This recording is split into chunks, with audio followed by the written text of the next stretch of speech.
نحمده ونصلي على رسوله الكريم اما بعد فاعوذ بالله من الشيطان الرجيم بسم الله الرحمن الرحيم رب اشرح لي صدري ويسر لي امري واحلل عقدة من لساني يفقهوا قولي۔ تقوی کے معنی ہے پرہیزگاری، یعنی دنیا میں احتیاط اور پرہیز کے ساتھ زندگی گزارنا، یعنی کانشیس زندگی بسر کرنا۔ محتاط زندگی کا نام متقیانہ زندگی ہے، یعنی ہر معاملے میں احتیاط برتتے ہوئے، اور غیر محتاط زندگی کا نام غیر متقیانہ زندگی، یعنی جس زندگی میں احتیاط نہیں اس میں تقوی کوئی نہیں۔ حضرت عمر فاروق نے ایک صحابی سے پوچھا کہ تقوی کیا ہے؟ انہوں نے کہا، اے امیر المؤمنین، کیا آپ کسی ایسے راستے سے گزرے ہیں جس کے دونوں طرف جھاڑیاں ہوں؟ صحابی نے دوبارہ پوچھا کہ ایسے موقع پر آپ نے کیا کیا؟ انہوں نے جواب دیا کہ میں نے اپنے دامن سمیٹ لیے، یعنی اپنے کپڑے سمیٹ لیے، اور اپنے کو اس سے بچاتا ہوا گزر گیا۔ صحابی نے کہا کہ اسی کا نام تقوی ہے۔ اس سے ایک طرف تو ہمیں تقوی کی تعریف معلوم ہوتی ہے، اور دوسری طرف یہ پتہ چلتا ہے کہ حضرت عمر رضی اللہ تعالیٰ عنہ کے اندر کتنی عاجزی تھی۔ خود حضور صلی اللہ علیہ وسلم کے قریبی صحابہ میں سے ہوتے ہوئے، امیر المومنین ہوتے ہوئے، آپ دیگر صحابہ سے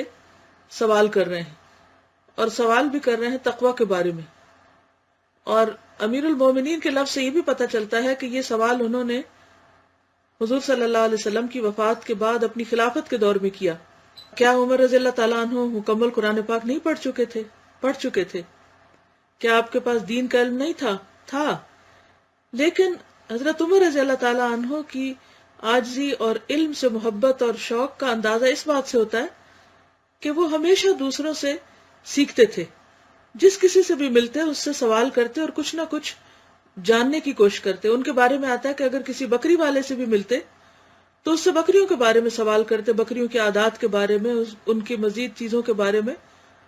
تو اس سے یہ پتہ چلتا ہے کہ ایک مومن جو ہے وہ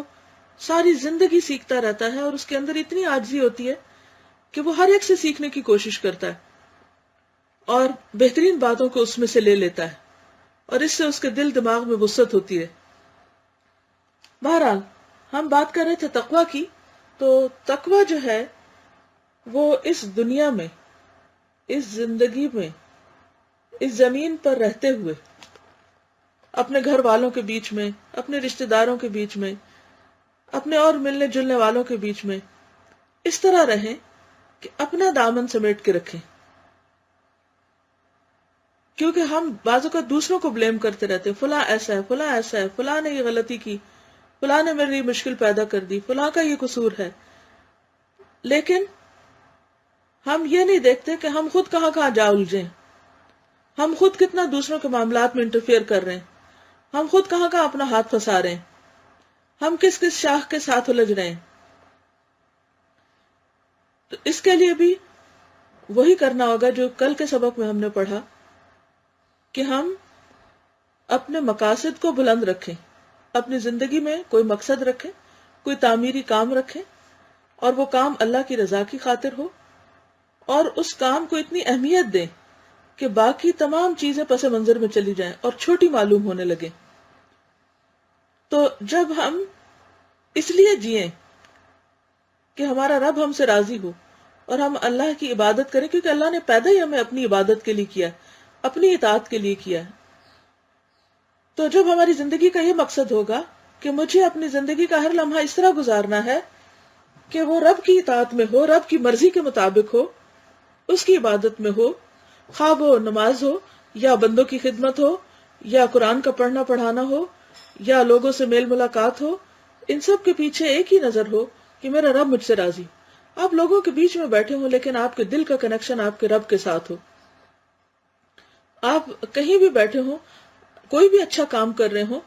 تو اس چیز کی طلب رکھنے کی بجائے کہ لوگ مجھ سے خوش ہوں اور اس وقت میں لوگوں کے منظور نظر بن جاؤں اور ان میں پاپولر ہو جاؤں اور وہ میرے اوپر بہت توجہ کریں، آپ فوراً اپنے دل کے کنیکشن اپنے رب سے ملائیں اور اس سے پوچھیں کہ اس وقت رب آپ کو کس نظر سے دیکھ رہا ہے، اور کیا وہ بھی آپ سے خوش ہے یا نہیں، اور کہیں آپ کی زبان سے ایسی بات تو نہیں نکل رہی یا آپ کے طریقے اور عمل میں کوئی ایسی چیز تو نہیں آ رہی جو اسے ناراض کر رہی ہو. تو انشاءاللہ جب آپ کی زندگی کا اعلیٰ ترین مقصد ہر وقت اور ہر جگہ اللہ کو راضی کرنا ہو گیا اور آپ اس میں کامیاب ہو گئے، تو انشاءاللہ آپ باقی ہر اس چیز سے بچیں گے، خواہ وہ حرام ہو، خواہ وہ مکروہ ہو، خواہ وہ بہت خوبصورت اور اٹریکٹیو ہو، ہر اس چیز سے اپنا دامن بچائیں گے جو آپ کے اس مقصد میں خلل ڈالے. اس کو آپ ایک مثال سے بھی سمجھ سکتے ہیں. مثلا آپ نے دیکھا ہوگا کہ آپ کو کوئی چیز چاہیے ہوتی ہے جو بہت سی اور چیزوں کے بیچ میں الجھی ہوئی ہے، تو آپ اپنا ہاتھ بڑھاتے ہیں اور آپ کو اس وقت یہ بھی ڈر ہوتا ہے کہ کہیں میرا ہاتھ دائیں بائیں نہ لگ جائے، یا اگر لگنے والی چیزوں میں کوئی خطرناک چیز ہو جیسے کوئی کانٹے ہیں یا کوئی، جیسے کل بھی پھول کی مثال انہوں نے کانٹے کے بیچ میں دی، تو آپ کو اگر کسی جھاڑی کے اندر سے ایک پھول توڑنا ہے یا نکال کے لانا ہے تو آپ اپنا ہاتھ کس طرح بڑھائیں گے، جبکہ آپ کو نظر آ رہا ہے کہ چاروں طرف کانٹے ہیں، آپ کے کپڑے بھی اس میں بازو کی یعنی کہ جیسے آستین الجھ سکتی ہے، جیسے آپ کا ہاتھ زخمی ہو سکتا ہے. تو آپ بہت احتیاط کے ساتھ آہستہ آہستہ آہستہ پوری طرح اپنی عقل ہوش و حواس کو استعمال کرتے ہوئے مقصد تک پہنچ جائیں گے، اس پھول تک پہنچ جائیں گے، بہت احتیاط سے توڑ کر آہستہ سے باہر نکال لائیں گے. بس یہی زندگی ہے کہ انسان عقل سے بھی کام لے اور آہستگی بھی اختیار کرے، جذباتیت سے بچے، ہر چیز میں ریاکشنری رویوں سے بچے اور احتیاط کے ساتھ اپنی منزل تک پہنچے اور اپنا کام کر کے اس دنیا سے واپس لوٹ جائے. تو انشاءاللہ اس طرح جب آپ جئیں گے تو تقوی نصیب ہوگا. لکھتے ہیں کہ یہ تمام چیزیں گویا کہ زندگی کے راستے کے دونوں طرف کھڑی ہوئی کانٹے دار جھاڑیاں ہیں. ہر لمحہ یہ اندیشہ ہے کہ انسان کا دامن ان سے الجھ جائے اور پھر آگے بڑھنے کی بجائے وہ انہی چیزوں میں پھنس کر رہ جائے. اب جیسے اگر کسی نے آپ کو کچھ برا بھلا کہہ دیا اور آپ اسی بات کو لے کے طول دیے جا رہے ہیں، لمبا کیے جا رہے ہیں، تو آپ خود سوچیں کہ جتنا وقت آپ اس میں برباد کر رہے ہیں اتنے میں آپ کئی ایک اور تعمیری کام بھی کر سکتے تھے. کیا کئی دفعہ آپ کی زندگی میں ایسا نہیں ہوا ہوگا کہ آپ کسی لڑائی جھگڑے میں پڑھ کے بہت سے ضروری کام نہیں کر سکے، آپ کی نمازوں میں خشوع و خضوع نہیں رہا، اور اسی طرح کے اور بہت سی چیزیں جو آپ کے فرائض میں تھی، جو آپ کی کرنی چاہیے تھی، وہ نہیں کی آپ نے. کیونکہ سب سے بڑا نقصان اس کا یہ ہوتا ہے کہ انسان اپنے مقصد سے ہٹ جاتا ہے، وہ اپنی ذمہ داریاں نہیں پوری کرتا اور غیر ضروری چیزوں کی طرف چل پڑتا ہے. اور شیطان کا کام بھی یہی ہے کہ وہ انسان کو ان چیزوں میں الجھا دے. قرآن پاک میں آتا ہے قُل لِعِبَادِی یقول التی ہی احسن، میرے بندوں سے کہو کہ اچھی بات کیا کریں، کیونکہ شیطان تمہارے درمیان جھگڑے ڈلواتا، فساد ڈلواتا ہے، اس کا تو کام ہی ہے غلط فہمیاں پیدا کرنا. تو ایسی صورت میں انسان اگر صبر کر جائے، تھوڑی دیر انتظار کر لے، تو مسائل خود بخود حل بھی ہونے لگتے ہیں. اور اگر مسائل خاموشی سے حل نہ ہو تو ان کو حل کرنے کے لیے غور و فکر کر کے سنجیدگی کے ساتھ کوئی بہترین تدبیر نکالے، نہ کہ صرف غصے اور جذباتیت کے ساتھ اور زور زبردستی کے ساتھ کسی مسئلے کو حل کرنے کی کوشش کرے. پھر یہ لکھتے ہیں کہ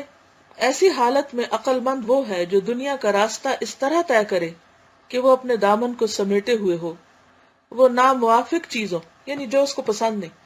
ان سے الجھنے کی بجائے ان سے اعراض کرتے ہوئے یعنی ایک طرف کو ہوتے ہوئے آگے بڑھتا رہے. ہر حال میں اس کا ذہن یہ ہو کہ اس کو اپنے آپ کو سنبھالنا ہے، اس کو بچاؤ کا طریقہ اختیار کرنا ہے، نہ کہ الجھاؤ کا. بالکل ایسے جیسے اگر کوئی سلپری روڈ ہو، سلپری فرش ہو، تو آپ کس طرح چلتے ہیں اور محتاط ہو جاتے ہیں. یعنی اگر راستہ صحیح ہو، ہموار ہو، تو آپ تیز چلنے لگتے ہیں، اور جب سلپری ہو تو آپ ذرا اور دھیان سے چلتے ہیں. تو بالکل زندگی میں بھی اسی طرح ہوتا ہے. کبھی سب چیزیں ٹھیک ہونے لگتی ہیں تو آپ کی رفتار میں تیزی آ جاتی، اور کبھی چیزیں مرضی کے خلاف ہونے لگتی، تو اس میں بھی اللہ کی مصلحت ہوتی ہے اور ہمارا امتحان ہوتا ہے.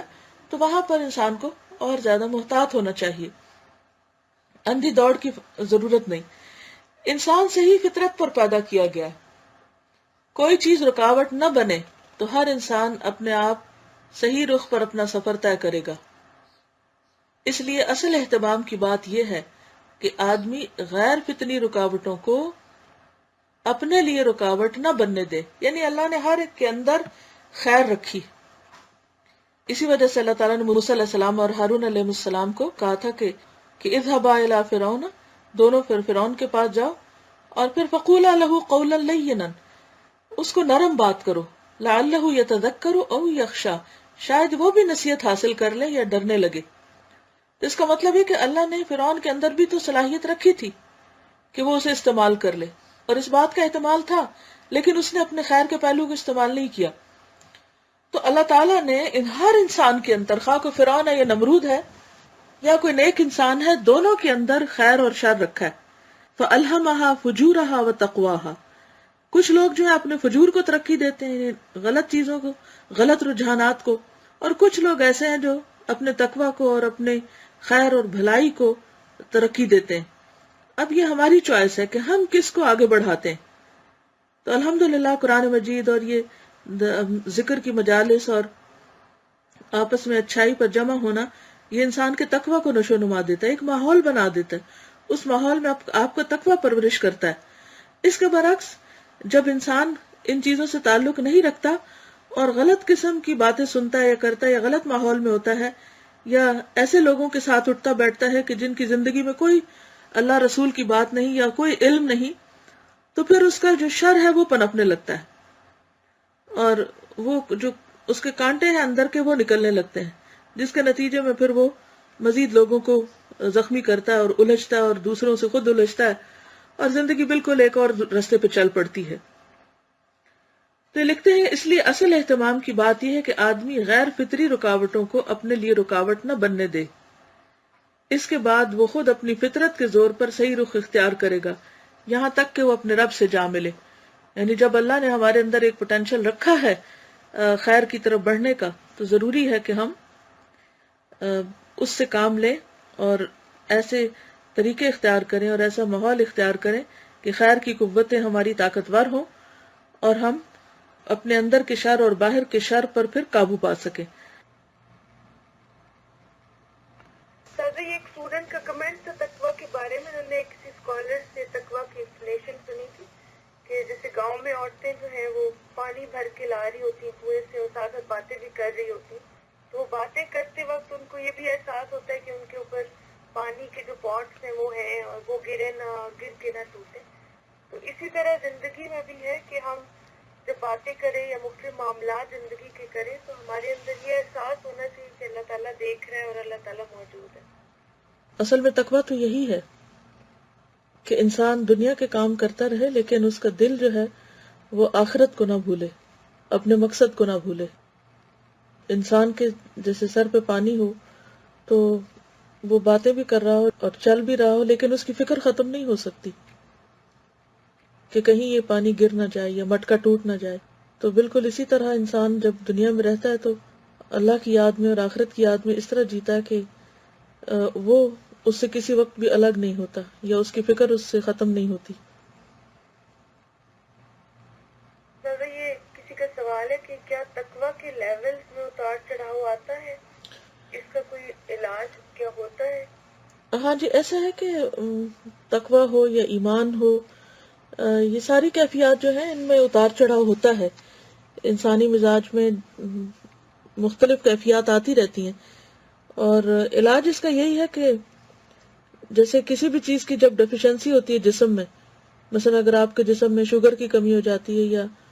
بلڈ کی کمی ہو جاتی ہے، آئرن کی کمی ہو جاتی ہے، پانی کی کمی ہو جاتی ہے، تو پھر علاج کیا ہوتا ہے کہ جس چیز کی کمی ہے اس کو پورا کیا جائے۔ اور تقویٰ کی جب آپ سمجھے کہ کمی ہو رہی ہے تو پھر وہ چیزیں اختیار کرے جن سے تقویٰ میں اضافہ ہوتا ہو۔ یہ ایک اچھا کمنٹ ایک اسٹوڈنٹ لکھا کہ سازا ہم نے بہت دفعہ یہ سنا اور پڑھا کہ اچھی صحبت اچھے اعمال کا باعث بنتی ہے،